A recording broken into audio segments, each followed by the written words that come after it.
Hi everybody, I've probably done this video a few times and erased it because it's so hard to get your testimony out there. It's just, how do you tell it in a summed up version without going into detail? I'm a detailed person, so I'm finding that really difficult. So I'm just going to do it in sections. I've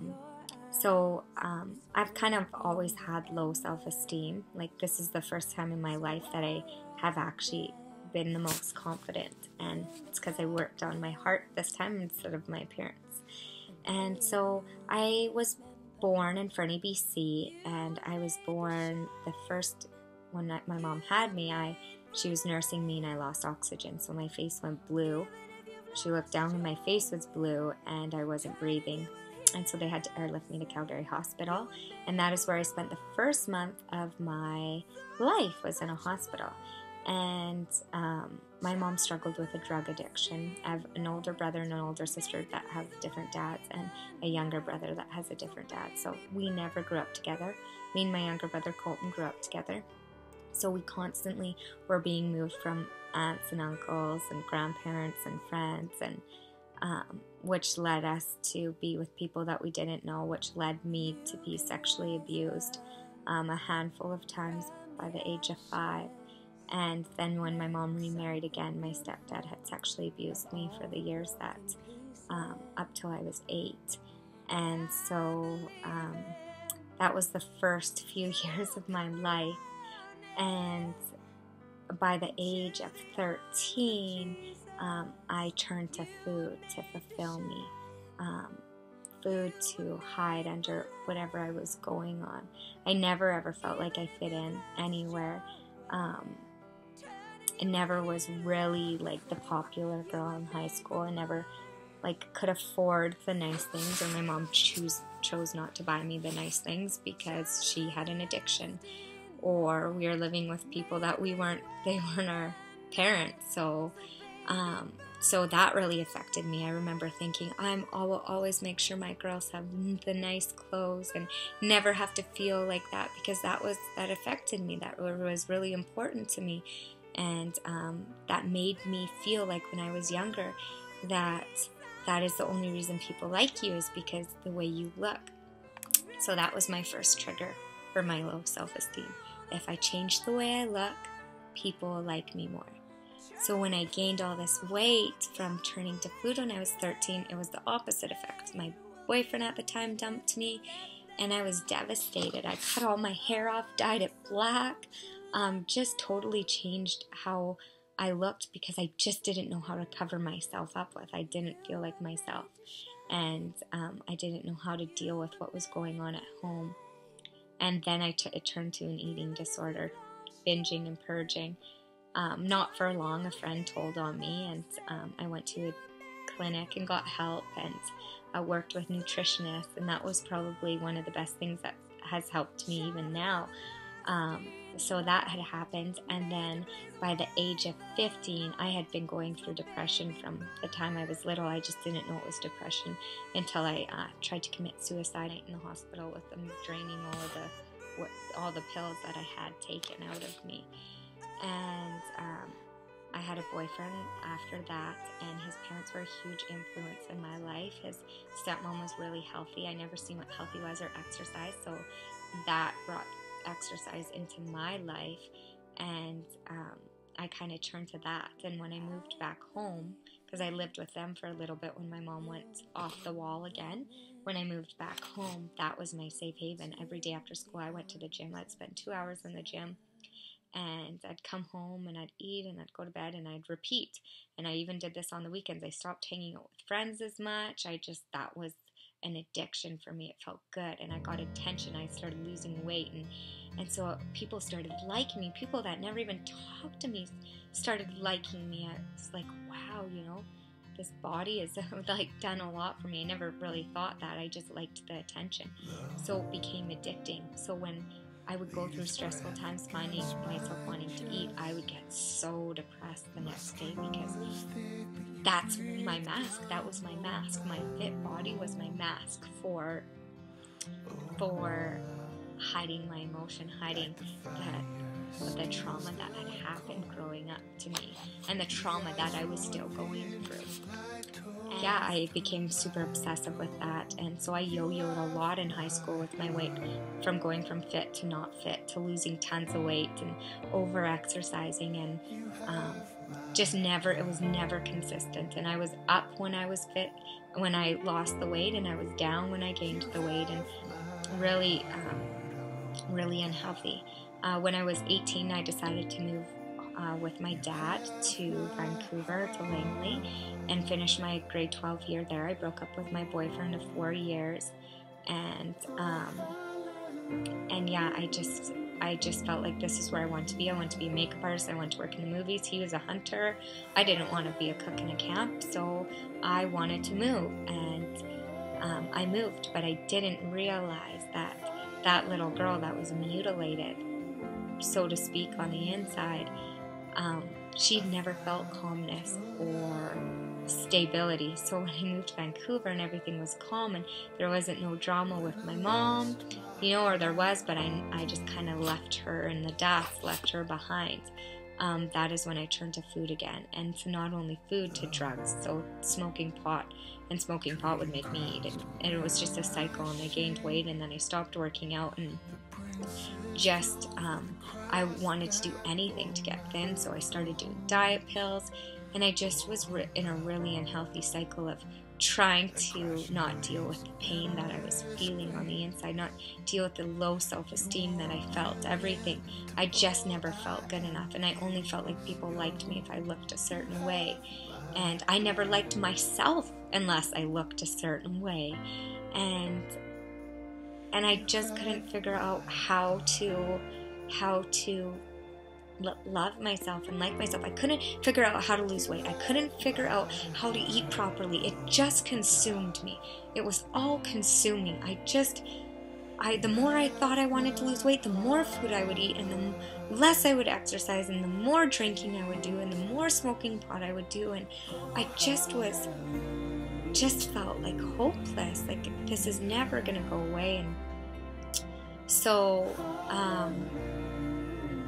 which led me into doing a lot of bad things, because it just developed. I had an eating disorder all along, so maybe I didn't even deal with that eating disorder from when I was 13, because clearly it's not just about doing something physically, like starving yourself or throwing your food up or taking diuretics. An eating disorder is mental, and I never was taught how to deal with that mentally, because it was my outlet, it was my addiction for when I felt something internally, and so it just was a big cycle.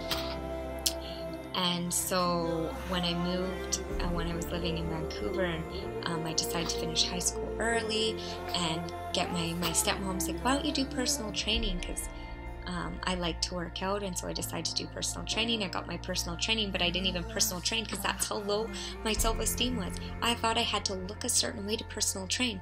And I had gained weight because I was eating, and I was uncomfortable in my own skin. So I didn't think, even though I did the schooling, even though I did everything, I still didn't think I was good enough. So I just cleaned houses.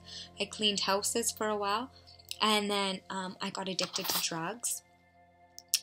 Got involved in the wrong crowds, and I knew that you could lose weight from doing drugs, and it's really sad, and that is what got me addicted to drugs. That I was so desperate to get skinny that I didn't care what I did to get skinny, and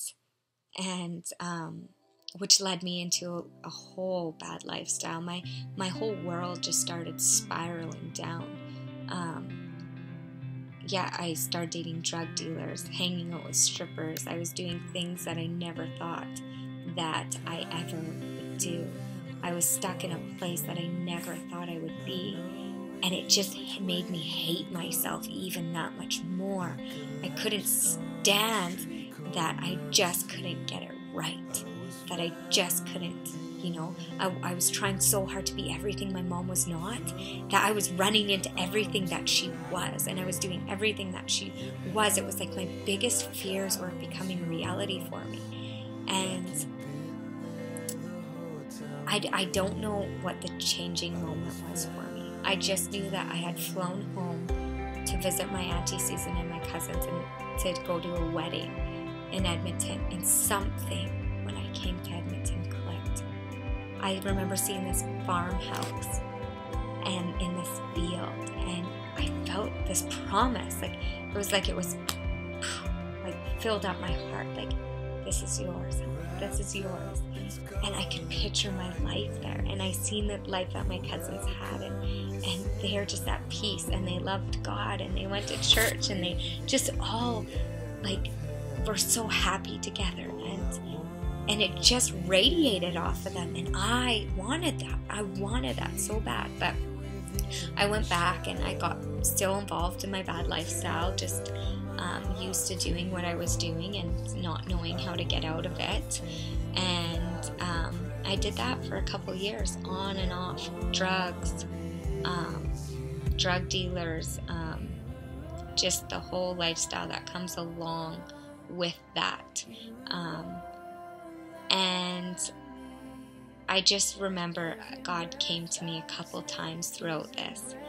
And one time I had been obviously up all night because I partied. I was addicted to drugs. And one night I just hadn't slept. I hadn't done drugs in a while, but I hadn't slept, so my mind was kind of going crazy. And I started to hallucinate, and I was in the washroom and I started to see these weird demon heads float in the mirror, and I was looking in the mirror so I could see them floating around me. I just freaked out, and I just started praying because like it was scaring me. I just started praying, and all of a sudden, because it was my ensuite bathroom, all of a sudden I look over because I felt this warmth, and I look over and I see these two angels above my bed, and this huge lion that came walking in, and he had tears going down his face. But the minute that the lion walked into the bathroom, those whatever the demons, I guess you could say, just flew, like they were gone. This lion was huge, but he was crying and he was looking at me, and I thought, oh man, I'm tripping, like I need to get some sleep.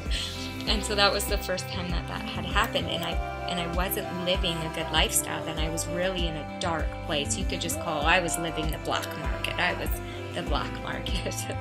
And I didn't have any family that knew where I was at that moment in my life. I was so used to lying to everybody and to myself that nobody knew what I was going through, and I didn't even know what I was going through because I just lied to myself, and I just told myself that, you know, if God really loved me, that I wouldn't be in this situation. If God really loved me, I'd never be sexually abused. So it didn't matter who I'd let do what to my body because I was already broken. And these were the lies I told myself. I'm just a waste of skin. Like, that is how bad I got. And so it just led me deeper and deeper and deeper into the pit, into the pit, into the pit. And I couldn't even, and I was so frustrated with this lifestyle that I lived, and the bad people in this lifestyle that still seemed to flourish. And it was like, in my good lifestyle, I just didn't seem to flourish. And when hanging out with the bad crowd, I couldn't even flourish in their industry. And I just would ruin myself in both. And I know now that was God loving me, because I'm glad I didn't do good at whatever I was doing, because I would be dead. I would not be alive today. And so the second time I was with a friend, and we, were going to bed, and again I felt that darkness again. I could feel it, and it was freaking me out. My heart started going. And so I just started praying. I just said, in the name of Jesus. And all of a sudden, again, boom, look up, there's an angel. And all of a sudden, I was like to my friend, oh my God, there is an angel above me right now. And she's like, you're freaking me out right now. Like, go to sleep, honey. You need to get some sleep. And all of a sudden, I just, like a movie screen, all my family, one after the other, on their knees, praying for me, talking to me, like just loving me. I could just feel it. It was like every single person that had ever been in my life was praying for me. And I don't know if this was real or not. I still don't, like, obviously, it could have been drug induced, but I still believe that those two incidents were when I was at my worst. And it was like, when you are falling, God will, if you know he loves you, he won't let you fall. And that was the second time, and that was the time I decided, that feeling I got when I went to Edmonton, I'm like, God, I'm moving. This is it. I've gone too far. I don't know what you have for me there, but I'm gonna move. And I decided to make that decision. I moved within a month, and it's been how many years now? 6 years that I've lived here. I'm clean and sober. I met my husband 2 months after I moved here, and we fell in love, and he had me move in like a month after we were dating because we just couldn't get enough of each other. 8 months later, we got pregnant with Madison, and then we got married, and then had Madison a week later, and then had our second. But through the midst of all of this, I still hadn't dealt with the self-esteem issues. I didn't even realize that they were there at that moment because I was so immersed in being infatuated with my husband, because, you know, we kind of did everything so fast that we were just in this moment. And it wasn't until after I had my second that things started to become settled. Things started to become consistent, and I never knew consistency ever.